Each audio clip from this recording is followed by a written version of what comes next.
All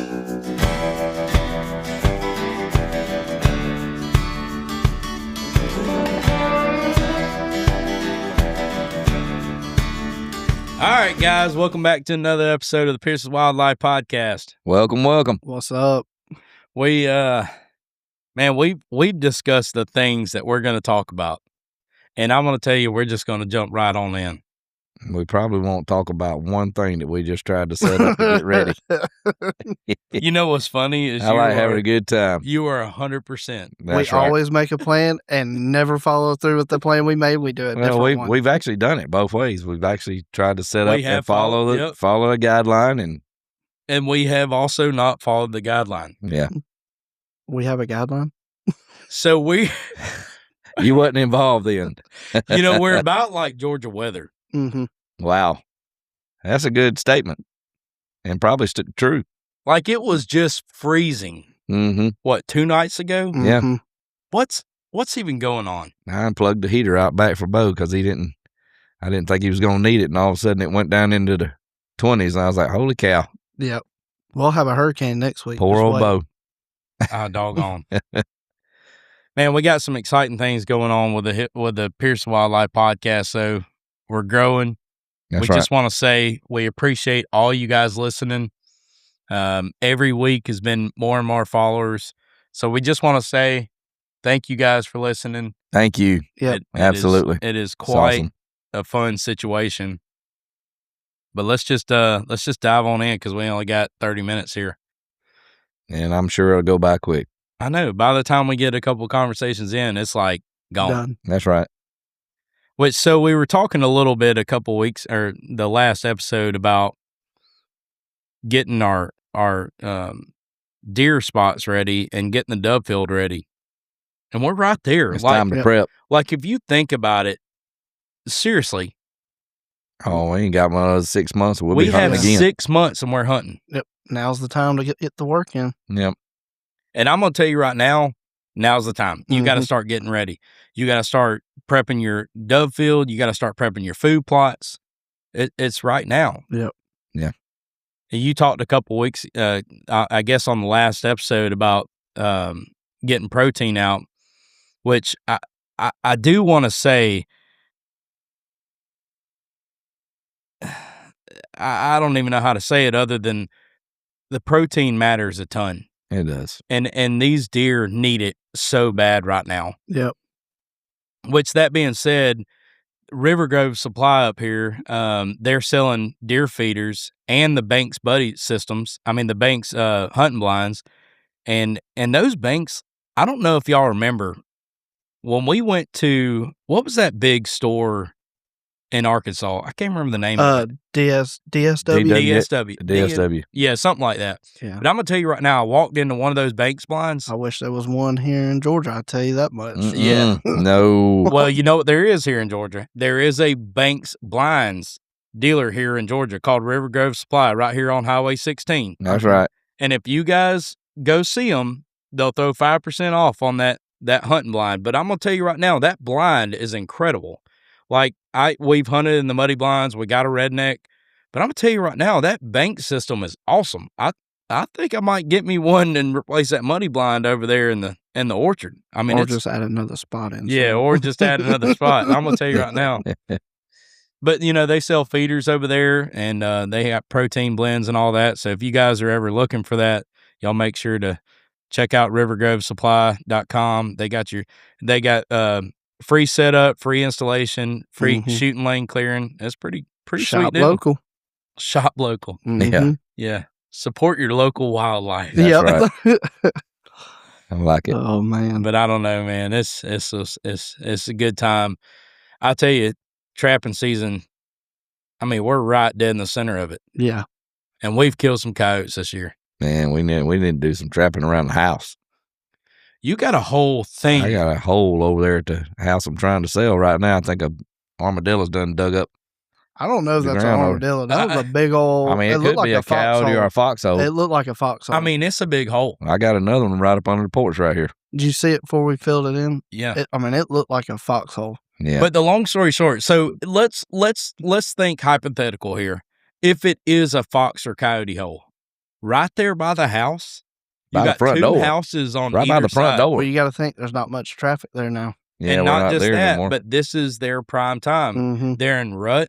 It's been really this cold. obviously not their rut, but Right. this is this is when they're in heat. They are Mhm. trying to get down. Yeah. They're trying to have some And honestly, over there, koi pups. I Mhm. see fox over there all the time. Yeah. Yeah. Which, speaking of, I was driving down Luke Drive the other day. I don't think I even told you this. This is wild.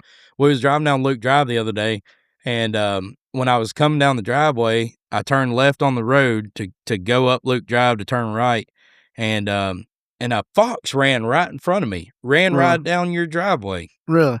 Oh, wow. Sure So wasn't Skinny Lucy? I'm telling you, it was a fox. Yeah. And I called Eden. I said, Eden, there's a fox running down the driveway of Christian and Zach's. You need to go you need to go grab a gun. That's all I'm gonna say. You need to go shoot that thing.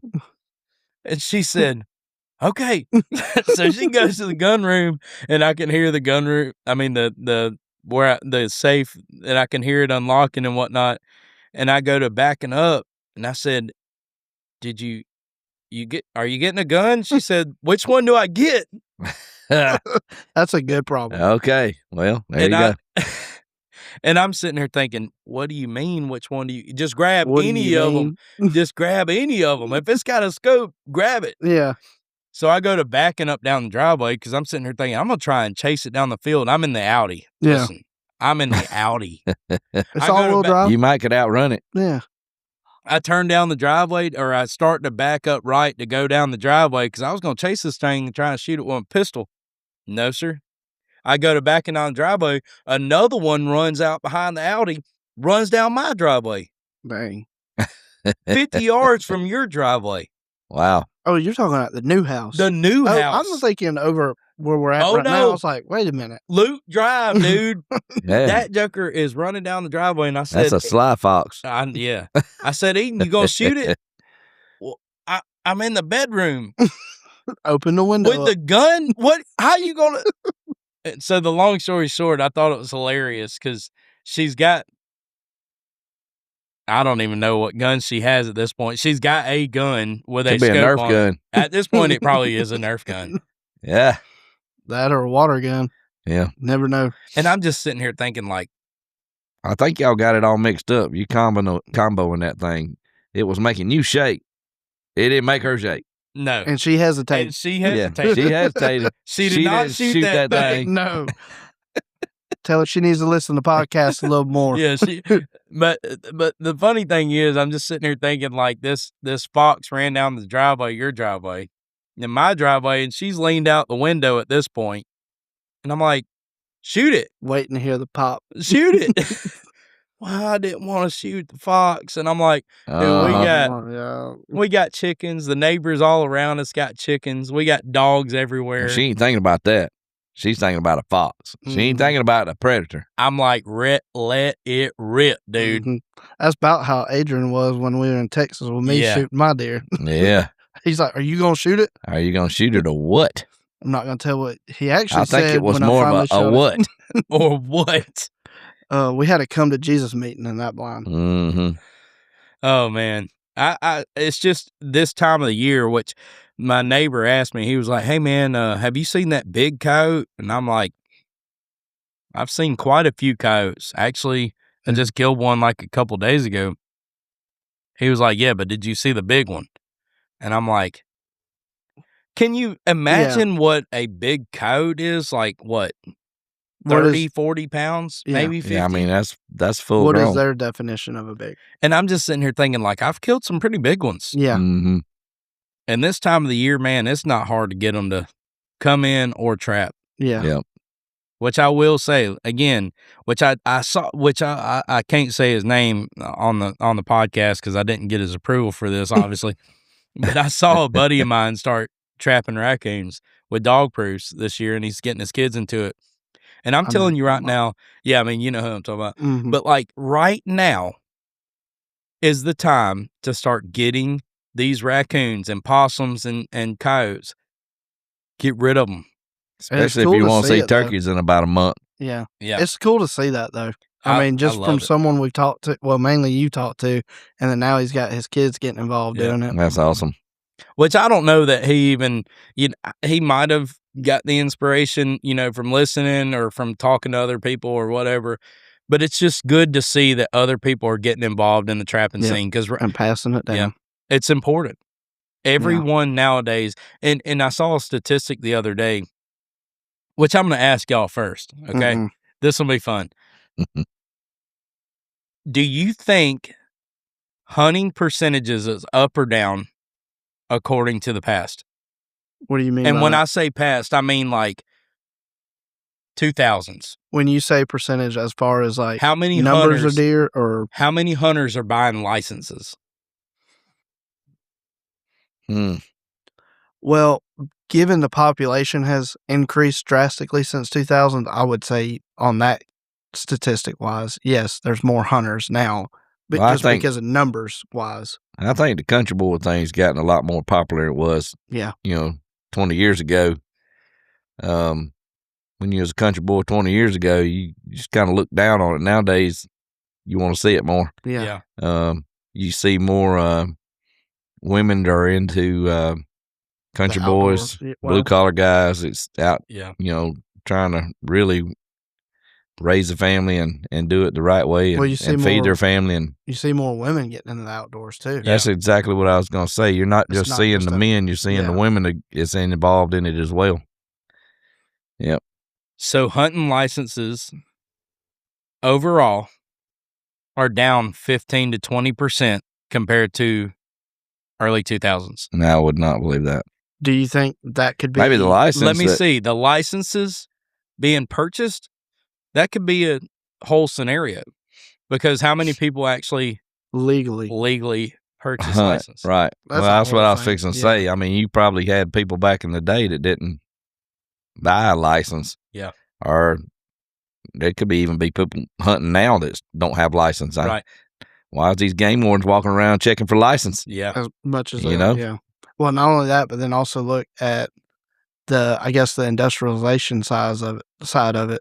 There's more subdivisions now than there ever was. Yeah. Obviously, but And I think that is a good and bad thing for the hunting environment. Losing the Obviously, properties. the good thing about it is the people that do get permission to hunt that property and subdivisions and Yeah. whatever the scenarios are of houses close together, like you're Mhm. going to see better deer and you're Yeah. probably going to see more deer because the majority of those people look at those deer as pets. mhm. Right. Look But at the the group in bad Atlanta. side of that is you lose big hunting ground of people that Yep. used to hunt leases or whatever. Yep. Like Right. even the lease that we're in up at the racetrack or near the racetrack, like It's on the that has verge been of possibly talked losing. about Yeah. subdivision multiple times. Yeah. Well, and then they just built those big new buildings up by the racetrack too. Right. I mean, they're moving. What building was that they built up there? I don't remember. But anyhow, they built a big building on some property that we was going to hunt on. Yeah. Yeah. And, that had to run a lot of the animals out of there. There was push 'em. talks that was Amazon. Yeah. I don't think it is. That's a big interest I right don't there think it is either. that comes in. I don't know. That's why I was kind of asking y'all. But Which I will tell it's you. a big warehouse, whatever Which it is. Amazon did buy our old your car just started. I'm sorry, we could see out the window here and just saw the car Yeah. light up. I just Drawing my attention. The Amazon did buy old hunting lease that my dad and I were on down there off 75 Yeah. and paid a stupid number Yeah. for that place.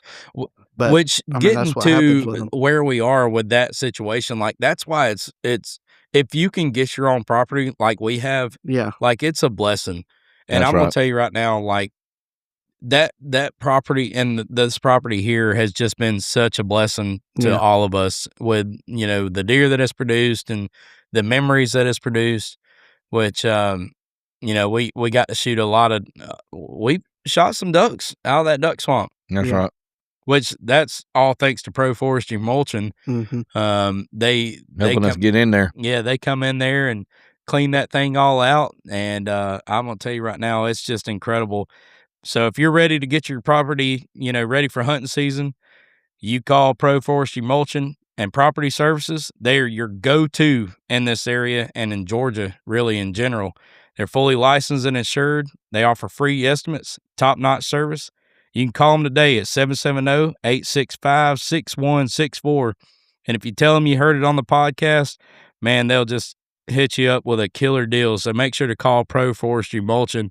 I mean, they did an incredible job. It did. It I was mean, really we good. can walk right up to that swamp. Oh yeah. And their equipment got right in there. I was worried it might have got stuck or something, but they knew how to operate that stuff. But I'm gonna tell you, they knew how to. And you remember when we met them out there that one morning, they said, "Hey, look, this might not be the ideal right here," right? But they guided us over. Right. What, about 300 yards from where they first started? From where where they started. And then not only that, but they found the dang duck swamp. They found it and opened it up to where we could get in. Mm-hmm. So I'm telling you, if you guys need any mulching services, or if you guys want shooting lanes cleared up or food plots, you've got to call Pro Forestry Mulching. They are awesome. Yep. And if you guys need more information, now you run through there with a bush hog and keep it cleaned up and it's good to go. Yeah. I mean, if you guys need information on them, please feel free to reach out or look them up online. They're incredible. Yeah, I mean, they did a good job. They did incredible. Mm-hmm. They even cleared up a spot over here and just made it look just prime Didn't time. realize what that was there. I know, right over here, you thought that was nothing. Right, nothing. Yeah, it's gorgeous. Now it cleared up, and I was like, think I know we're putting a new deer stand on. Yeah, I know. That's the thing. You get it cleared up, and you're like, man, I can put a deer stand everywhere. We'll call River Grove, put one of them Banks blind systems over there. You go. Yeah. Let it roll. That's right. Man. Put your feeder right in the middle and rock on. Which I'm gonna tell you right now, we got to start getting ready because I mean, like I said, it's 6 months till. But so we got turkey season coming up. That's right. But really, more than anything, like it's time to start catching some slabs. Well, I was going to say it's fishing season coming up too. Of course, people fish year round, but still. Yeah, I don't know about you. May have. I know last year I didn't get very many chances to come over here to the river. I'm ready to get back to fishing. Oh man, the boys are probably going to go back there this weekend. Yeah, I'm ready. Man, I'm gonna tell you right now. I know this sounds crazy, but back in the day, we're going to talk about fishing for a second. We grew up using milk jugs, and we talked about this, I think, a little bit last year, using milk jugs to set these catfish noodles. But I'm gonna tell you right now, if you guys are looking to do a dang catfish noodle, you buy PVC and you close off both ends, and you put a pool noodle on this PVC, just the size that goes up in this pool noodle. Mm-hmm. That's the way to go. Noodling in a different kind of way. In a whole different, but see, the PVC and the noodle all together keeps it all intact. Yeah. And you wrap it all up and you throw it in a milk crate. And you put 10, 12 of them. Let's bring one on video and show it one day. I know. We need to bring it over here and do us a live demonstration. Right. That's right. I'm gonna tell you right now, that's the way to go. And I'll tell you, man, I just love catfishing now with them dang PVC noodles. You ain't got to sit on the bank. Yeah. If anybody's interested in one, hit up Curry with Pierce's Wildlife. He'll set you up with a crate of them ready to go. I'll set you by the crate. Make them by the crate. Yeah, that's actually a good idea. Because I'm gonna tell you right now that is the way to go. Like I said, like we always, and we've done a lot of limb lines. We've done a couple trot lines, but majority of limb lines, and that works. But I'm gonna tell you right now, y'all know as well as I do, them things get tangled up. Yep. They get hooked on something. And it's miserable. Yeah. But I'm going to tell you right now, and it obviously wouldn't work as well in the river. We mainly use it, on river. Coves and stuff and mouths of the river and coves and whatever. But you can put you a heavy weight on that thing and let it rock. Yeah. And we've caught some big fish off that. That's been fun to do that. We've done a lot of trot lines back when we was kids. Did you? Yep. We'd stretch them out from one side of the bank to the other and put hooks all over them and come back and check them later. But be careful, though. You get hooked up in them things. I was talking to a buddy of mine the other day. I was talking to Randy, and I say the other day, but my time frame sucks, so forgive me for this. 2 weeks ago. Yeah, this was actually like probably a year ago. But he told me about this company that makes this Actually, now I think about it, this might be illegal. Was it telephone? He did talk about a telephone. Well, that's but there's this company that makes a almost like a electric surger. And it is definitely illegal now I think about this. You cannot do this. Electroshocking them. Yes. So the long story short is you buy this thing, you hook it to your boat battery. Yeah. And I probably shouldn't have said his name at this point, but you hook it to the boat battery. Yeah. And it's got a long lead on it, and then you hook a chain to it. Yeah. You drop this thing off in the water. Stuns them. It just makes them float for a minute. You know, Fish and Wildlife will do that though. That's how they do. Yeah, that's how they do counts. Yeah. I'm not saying I bought one or not. knocks them out a little bit. But it showed up. FedEx delivered one. Yeah, FedEx. Shout out to FedEx. Where that thing came from? Who around the neighborhood ordered that thing? If you lost a package that was supposed to go to your house, we appreciate it. But I'm gonna tell you right now, it worked. Yeah. Like I put it in the river. Now I didn't retrieve any fish off of it. Honest to God, I did not. But it did make fish come to the top of the water. It will. Just remember the kids ever. I seen it when we was kids. They used to use them old wind-up phones. And that was what he got into, and that's where I was going with this next. So apparently the wind-up phones, they would hook connectors on those and put them in the river, wind them up. And he specifically said, make sure you're wearing shoes. Oh, and that's the truth. Because if you're in between those lines, ground out, and you ain't wearing shoes, it will rock your rear end. Or if you're holding the side of the boat as a kid. Oh, well, I don't know about that. Oh, yeah. You'll feel it come through the boat. Little aluminum boat, and they crank them up. Little tingle. Yeah. I know what to do to y'all's boat now. Listen, I'm not a fan of electricity. That way next time y'all go out without me. I seen a funny meme the other day. It was a Tesla riding down the road, and it slid off and fell into, had a wreck, and it slid off into a lake, and fish come floating all up. You're lying. That was just a meme. Oh, yeah, it's like a Tesla had a wreck. Hilarious. Yeah, that would be funny, though. Things slid off into a lake, and all of a sudden, the fish come floating to the top. Man, could you imagine, on a serious note, like if you could drain or shock a couple of lakes that had some moving water in, could you imagine the fish that you could pull out? I mean, giants. I wonder if it has like a depth range. I mean, I know, of course, electricity. Now I'm thinking too much into this. Yep. Yeah. All right. There's Curry, your rabbit hole. Curry, you're over analyzing this. There's your rabbit hole. Yeah. We might have to experiment. Well, I don't even know where it is. I actually think I threw it away. Actually, you know what? It fell in the bottom of the river. Yep. Oh, with all the other guns.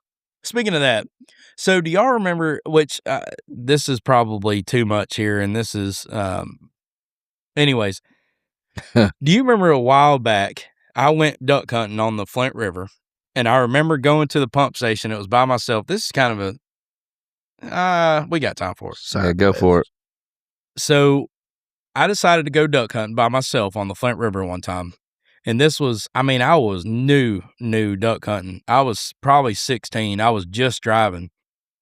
Well, my best friend Brian couldn't go because it was an afternoon. And I remember I knocked off work a little bit early to go over there and duck hunt. I floated down to the pump station on 92. Oh, I might be giving away too much information again. You can't give away the spots. Well, I'm going to tell you right now, it's over hunted now. Yeah. I remember the last time, this is another rabbit hole, but the last time I went there, it was me and Eden. This was probably 6 years ago, maybe 5. And we went to go get into the pump station where we used to hunt. Yeah. Dude, there was 10 people before we got to the pump station. Yeah. But anyways, so I remember going down there to hunt it one afternoon. And when I was going to leave, I remember it being right at shooting light. And there was a couple wood ducks that had flew from left to right over the river. And I took a shot at one directly in front of me, and I shot it, and I watched it drop. Well, about the time I shot that duck and watched it drop, dude, probably 100, probably not 100, probably 40. Dude, it was a ton. Got up to my left, and they started flying directly over my head. Well, about that time, I threw my gun up to the left, And when I threw my gun up, I throw up and I pull the trigger, and I was just in a cheap old Potomac kayak, and it was my Mossberg 500. Podunk. Yeah, Podunk kayak. Well, I shoot and I flip over. When I flipped over, I fell in the water, come out of my kayak. I'm wearing waders. Let me tell you guys, for people that are listening right now, if you are wearing waders hunting, you do not wear it in a situation where you might fall in deep water. You will drown straight to the bottom. Yep. So when I went straight to the bottom, I remember trying to get to the side of the bank, and the bank was kind of like a pretty steep bank, and I didn't know what to do. So I'm like grabbing the sides. Finally, I get out of the water. I don't know how I did. It's really God's intervention, honestly, the way I feel about it. So I get out of the water, and I'm sitting there. It was so cold this afternoon. There was ice on the side of the banks of the river. Right. That's how cold it was. Yeah. So I get there, and I'm sitting there just this afternoon. I don't know why, but I just so happened to put my phone in a Ziploc bag, and it kept it dry enough to make a phone call or two, but you couldn't quite tell what I was saying. Yeah. Well, this night, Christian had a basketball game for Skipstone, and I called Mom. She didn't answer. No, I called you. You didn't answer. I called Mom. She didn't answer. But I knew that my ex-girlfriend, which was, I ain't even going to say her name. She was my ex-girlfriend at the time. And I called her because I knew she was there at the basketball game, and y'all were too. Literally, as I'm talking to her on the phone, I'm like, hey, I need you to get my dad. I'm in a mess right now. I'm 200, no, probably a half a mile in the river. My kayak's done floated up to the pump station dam. Yeah. I have no way to get out of here. Right. She literally told me, I'm sorry I'm not talking to you right now, and hangs up. She showed you, didn't she? Yeah. I could have died, dude. Yeah. I called my best friend, Brian. He didn't answer. He always answers. Like, literally, you can guarantee if you call him, he's going to answer. He didn't answer. I'm freaking out on the side of the river like, I don't know what I'm going to do. Yeah. My phone is, like, starting to fail. Right. So I called his dad. His dad goes and gets him. He's in the shower. He gets out of the shower. He comes straight to the pump station. He actually drives to the pump station, brings the kayak. Long story short, Brian saves the day. Brian saved the day. Dude, I thought I was going to die that day. Yeah. Like twice. Like once drowning in the river. Yeah. Twice hypothermia. No one's going to know where I'm at. I don't even think I told you I was going duck hunting this afternoon. I think I just said I was going to leave early. Mm-hmm.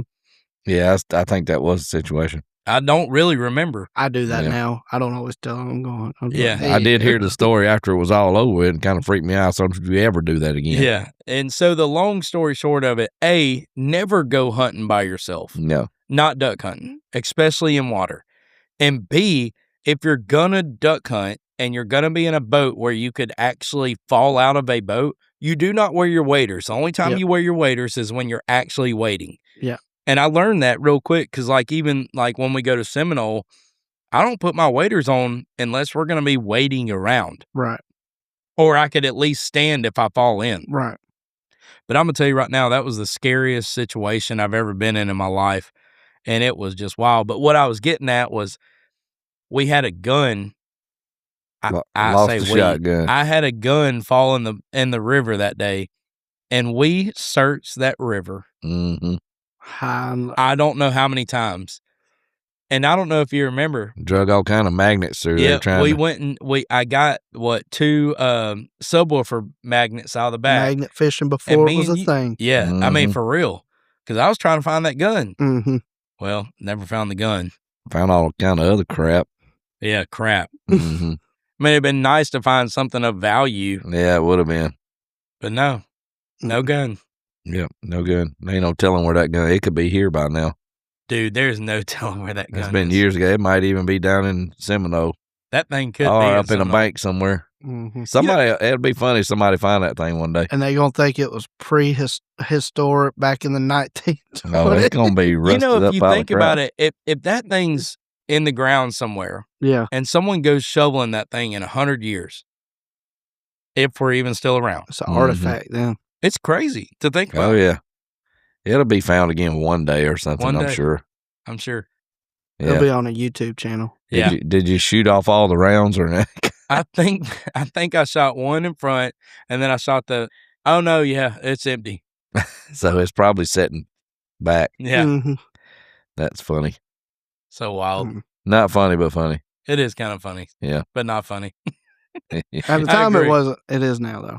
I'm going to tell you, looking back, like I've never been so freaked out in my life. For sure. Mm-hmm. But anyways. Well, that's it. There you go. See, I told you. Quick. What happened? We were talking. Yeah. Yeah, okay. That's exactly what happens. All right. Well, I guess we're going to have to wrap this thing up. We just want to say thank you to a couple partners again. That's right. Pro Forestry Mulching and River Grove Supply over here on Highway 16. And make sure you guys reach out to them for a good discount and great customer service. And don't forget, just like them ducks on Flint that day. That's right. If it makes you shake, don't wait, don't hesitate. Shoot that thing.